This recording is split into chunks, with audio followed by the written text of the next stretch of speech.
Welcome to issue 4 of the LifeCast, a video cast about pretty much anything. I do this show weekly and cover anything I find interesting. Like I said on a previous issue, I will be doing 2 issues this week. I was hoping to do it over the weekend, but that didn't happen because we're already on Friday, which means I'm a whole week late. As you can see by my backdrop, I'm in a different location, and I'm hoping to continue doing it from here because it's a much more lively and colorful backdrop. So we'll see. In this issue, issue 4, I'll be talking about 2 movies I watched recently. The 2 movies being Man of Steel and Need for Speed. It's been about a week and a half, so they're not completely fresh in my mind, but I think good enough because I don't want to give away total details, because if you haven't seen it, I would say go and see it. So before we get started, I found this post on Yahoo about Paul Walker's car collection. Huge car guy, major fan of Fast and Furious franchise. I've watched every movie. I'll continue to watch as long as they keep the winning equation going. Paul Walker, who passed away, he had a wicked car collection, and this video was taken back in 2012 of that collection. Link will be in the usual spot below the video. If you love cars, you definitely have to check that video out. So look for that. Okay, so now since Batman v Superman is upcoming, and I just rewatched Man of Steel, I thought I'd talk a little bit about that first. Now granted, I'm not a huge DC Comics reader. I just only started reading their stuff in the last year. But I have, however, like a lot of people who might not read the comics, I've seen all of the Superman movies from the classics to the newer ones. I was also a huge fan of Smallville, and like most other people, I know the whole Superman story. So Man of Steel did things a little differently than all the other movies. Usually the movies would start off with him on Earth being Clark Kent, working at the Daily Planet. Lois Lane doesn't know about him being Superman. But in Man of Steel, however, we finally get a look at Krypton. The movie starts with Superman's birth and his parents preparing, to leave the planet because his father knows Krypton is dying. So even though this is a reboot, it's retold in a different way. The trend continues as we next see Superman on Earth. And you'll notice that I skip around and leave out a whole bunch of details. Like I said, if you haven't seen the movie, go and see it. I'm just sort of going through most of the major things of the movie. So anyways, as I was saying, we then catch him on Earth. He's working different jobs, drifting from place to place. And usually while he's working, there will be some natural disaster or an altercation involving him, and he uses his superpowers to either save lives or to vent his anger, at the altercation. And I mean vent his anger in a displaced way, not beating the person to a pulp or something. In the one where these guys were in the bar, and I think slapped the woman's ass or something, he went outside and impaled the tractor trailer on a power line. So that kind of thing. We also get flashbacks of him growing up as a child with his Earth parents. His father trying to teach him that in time he could bring greatness to the world with his powers if he chooses. But however, knowing that people would be afraid of someone with his superpowers Pa Kent doesn't want Clark to show his superpowers until he's ready. But we do get those scenes as a child where he does use his superpowers to save lives. Like there's one where the school bus goes off the bridge into a river, and all the kids are trapped as it's getting submerged, and he pulls the school bus out of the river, and the kids see him doing that. Um, so then we get Pa Kent's death. A tornado's coming. He runs back to save the family dog, and then he gets swept away in the tornado. Clark watches with the rest of people, and even Pa Kent's last act before he dies is to tell Clark to let him die instead of revealing his superpowers in front of everyone. So then we go on, we get General Zod and his team of mercenaries. They are the last existing Kryptonians along with Superman. So General Zod has been looking for Superman because on Krypton, all Kryptonians were bred. They weren't naturally birthed. Superman was the first natural birth in quite a while. And there was a codex of all the Kryptonians' DNA. Superman's father, before sending Superman off, embedded that codex within his cells, and Zod wants the code to try and rebuild Krypton. So when Clark, Superman, accessed the ship that he was sent to Earth in, it activated an alert beacon which drew Zod to Earth. So if we leave that part of the story, we'll head to Lois Lane, who's investigating something in the Arctic. The something happens to be Superman's, ship, escape pod that he came to Earth in. She goes inside. She gets attacked by something inside the ship, sort of a security system, and Superman saves her. So after that event, she starts to look back at all the places he's worked, looking, hearing all the sightings of this super being who comes to the rescue, uses his superpowers. Now, in the meantime, General Zod warns everyone on Earth that there's an alien amongst them. And so he says if they turn the alien over, he will spare the world. So Superman meets with the U.S. Army, and I love that part because it just shows really how powerful he is and pretty much how futile the Army's defenses are. There's a scene with him breaking the handcuffs and looking through the two-way mirror, and that is just awesome. So Superman agrees to be turned over to General Zod. When they get there, we find out that General Zod also wants Lois Lane, who then also agrees of her own free will to go with him. Superman finds out on Zod's ship that he was the one that killed his father. Zod unleashes a machine that would destroy Earth in order to make it into a new Krypton. It's got to simulate the atmosphere, So then we get the super fight between Superman and General Zod. His followers, first of all, the destruction is just like insane, because obviously they are just as powerful as Superman. Superman figures out a way to shut down the machine that's destroying Earth.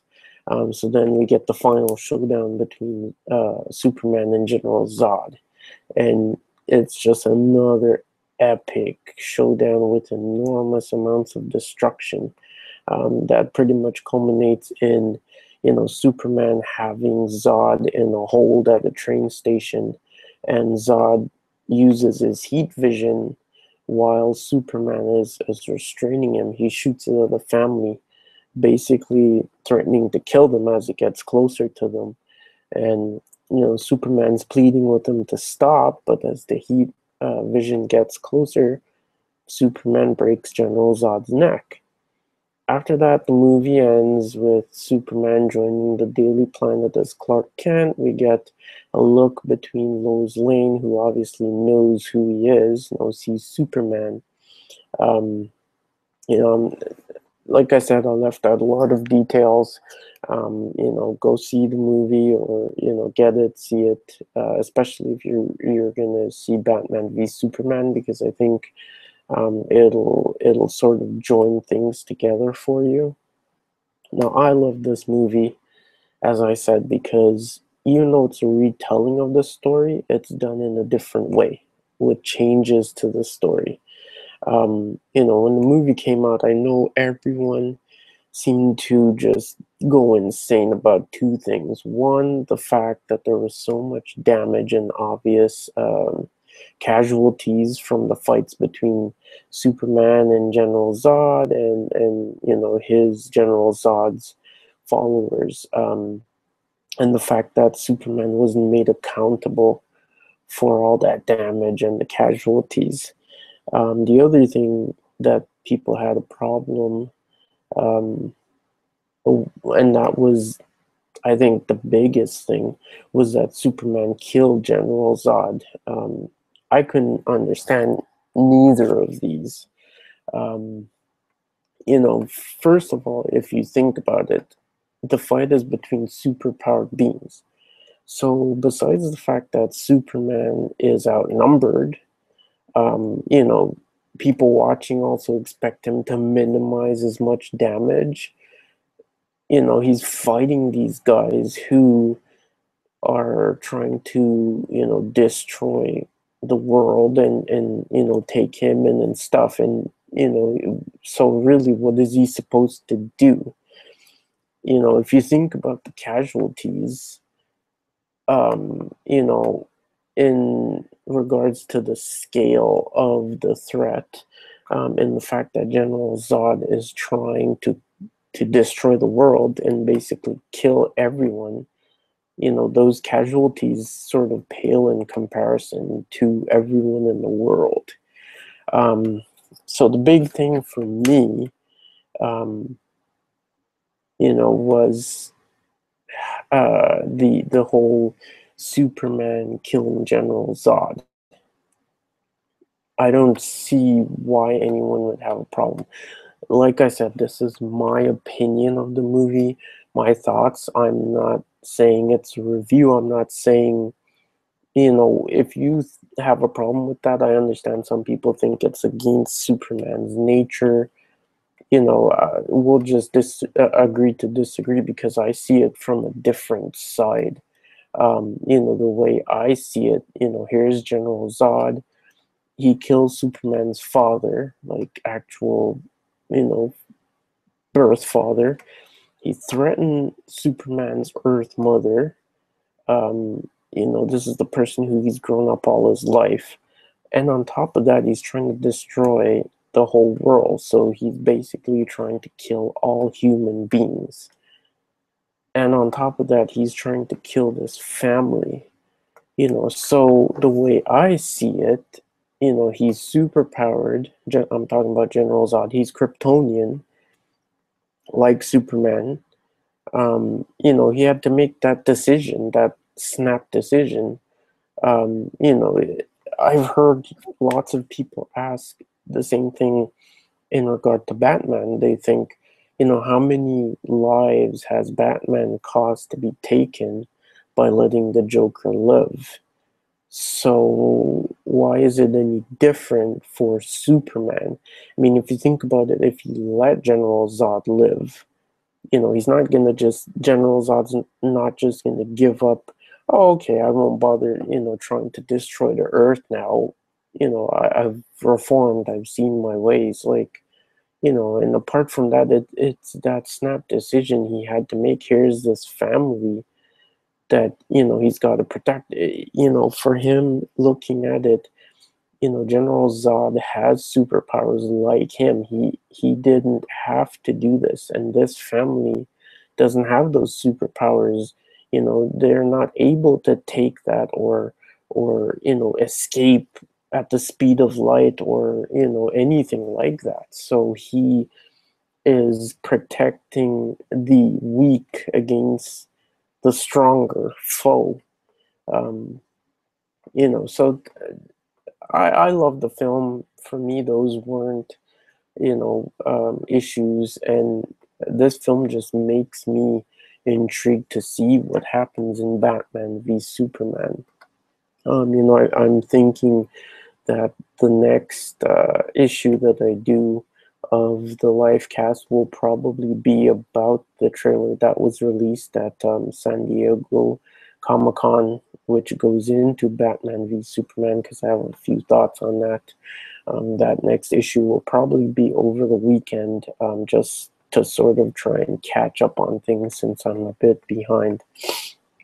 So jumping right in, going to talk about the next movie, which is Need for Speed. Now, I'm a car enthusiast. I've modified both of the cars that I've owned. I love all movies with fast cars or great car chases like Bullet, Gone in 60 Seconds, Getaway in Stockholm, the Fast and Furious franchise. Just a huge, huge, fan of those type of movies. Also a huge fan of the Need for Speed series from EA Sports. Most of their driving games like Porsche Unleashed. I played every Need for Speed game in the series. I played on both consoles and on the computer. Most Wanted was my favorite. So I was excited when this movie was announced. I totally hoped it wouldn't be an empty promise. Like in 2007, there was the movie Redline.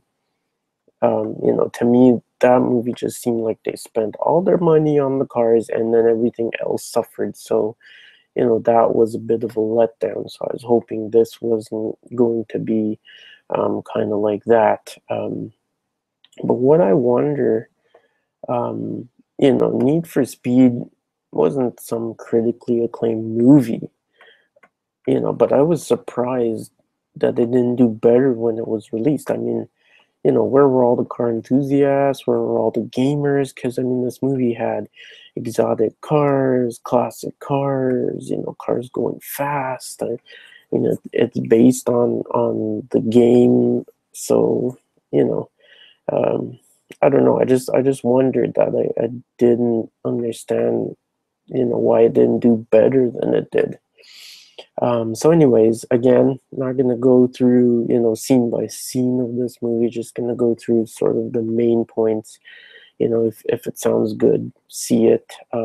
So the movie starts off, you get a bunch of guys in a shop working on some nice classic cars, but, doing them up. Then they head out to a street race, so then, you get great footage of some like wicked cars just going fast through the streets. And so then we get the end of the race. The main guy, Toby Marshall, wins the race, and then so here comes his rival. As sounds like they've been rival ever since coming up in the town. So the rival, Dino Brewster, he's dating the former flame of Toby, from what I could gather. I believe he also raced on the F1 circuit. He's rich, he's got his own shop, successful. So it's sort of that, here's Toby working in this garage. I think it was handed down from his father. But, he's the usual, um, shop owner. He works on his own cars. He's late on his payments and that kind of stuff. And then here's the rival. He's got this huge shop and lots of money, driving and McLarens and Mercedes and exotics and Lambos and stuff. So anyways, so then the rival, Dino Brewster, I think, offers him 500K if he finishes. Dino's got the last Mustang Carroll Shelby was working on. So he offers him 500K if he finishes it up, because then he's going to sell it, and he would give him a cut of that. So, all the guys at Toby's shop, don't really want him to do it, but then he lets them know that, he's defaulted on a couple of payments on the shop, and, the money would be good. So, they all decide if he wants to go ahead, they would work on it with him. So the Mustang is finished, they reveal it, and a buyer offers to buy the car, for a whole couple of millions if it can reach above 230 miles per hour. Next day, Toby takes the car out to the track, pushes it past the 230, and Dino's there. He goes crazy because he wanted to be the one to drive the car for the buyer. But anyways, the buyer agrees to pay up, and Dino challenges Toby to a race using a couple of exotics. Winner's going to keep the entire amount from the sale. So the race is totally awesome. Eventually, Toby, of course, being the better driver, um, gets ahead of Dino. And the little brother of the old flame, the one who Dino is going out with, he's in second. His name's Pete. So Pete is sort of, he looks up, so he's blocking Dino from passing. Dino tries to pass a couple times, gets blocked, so he decides to nudge Petey's car, which at the speed that's going sends it airborne. The car flips, hits a bunch of light posts, goes over the side of a bridge, and explodes into fire. So Toby sees that in his rear view, turns the car around, heads back over, jumps over, gets to the car. Of course, Petey's dead. And Dino, on the other hand, decides to take off and, hide his car. So Toby takes the blame for the accident, goes to jail. When he comes out of jail, he's looking for a way to get revenge on Dino for what happened to Petey. So he calls up the buyer of the Shelby Mustang and asks him to loan him the car so he can try to get into this elite high-stakes race with a whole ton of exotics. The race is held, I think, every year or something, and the winner of the race gets all the cars. So it's usually worth like millions. Now, Dino's in the race. He's driving this crazy Lamborghini, so to Toby, beating Dino would definitely be a way, and especially winning the race would be a way to sort of pay him back, for the death of Petey. So this is pretty much where things start to go crazy, and Toby's got to travel like to this far off state to check in for the race. So you pretty much got to watch the movie. For me, the story was okay. Nothing crazy, nothing to go gaga about, but it's mostly about just the fast cars, the exotics. It's a fun movie. So, some things could have been better, but like I said, in the end, I just wondered where were, the people who love cars, the gamers who love the franchise. I mean, I just wondered, why it didn't do better, because I'm sure if it did, there would have been, Need for Speed 2 or, Need for Speed Most Wanted, which is what I would like to see, and that would have been crazy if they stuck to the script of the actual game. But anyways, yeah, those are my thoughts and opinions on those movies. Like I said, over the weekend, I'm going to be doing another issue. I'm going to go through the trailer for Batman v Superman so you can hear my thoughts of what that's all about. So, check you later.